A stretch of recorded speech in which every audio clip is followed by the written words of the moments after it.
সবাই চায় তুমি বড় হও, কিন্তু তাদের চেয়ে বড় না। বাংলাদেশে একটা অদ্ভুত সংস্কৃতি আছে। আমরা অন্যের সাফল্যে খুশি হই, যতক্ষণ না সেই সাফল্য আমাদের ছাপিয়ে যায়। মনে রাখবে, বাংলাদেশের জাতীয় খেলা হাডুডু। যে ভালো পারবে সবাই তাকে পিছন থেকে টেনে ধরবে।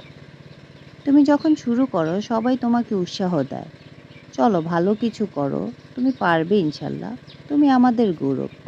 এই কথাগুলো তখনই সত্যি মনে হয় যতক্ষণ তুমি আমাদের অবস্থানকে হুমকি দিচ্ছ না।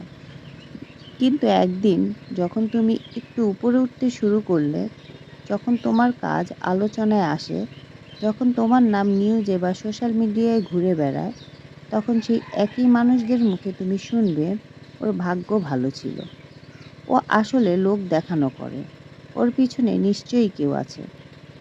তোমার সাফল্য তখন আর অনুপ্রেরণায় থাকে না, সেটা হয়ে যায় তুলনা, হিংসা আর অস্বস্তির কারণ। অফিসে দেখো, তুমি ভালো পারফর্ম করলে সহকর্মীরা প্রথমে বাহবা দেয়, কিন্তু যখন বস তোমার কাজের প্রশংসা করতে শুরু করে, তখনই তারা গোষ্ঠী বানায়। ও শুধু নিজেকেই দেখায়। পরিচিত মহলে দেখো, তুমি ব্যবসা শুরু করলে সবাই সমর্থন দেয়, কিন্তু ব্যবসা ভালো চললে তারা বলে ও অবৈধভাবে বড় হচ্ছে। আত্মীয়দের মধ্যে দেখো, তুমি নিজের অবস্থান তৈরি করলে তারা গর্ব করে, কিন্তু যখন তোমার নাম তাদের চেয়ে বড় কোনো জায়গায় পৌঁছায়, তখন তারা চুপ করে যায়।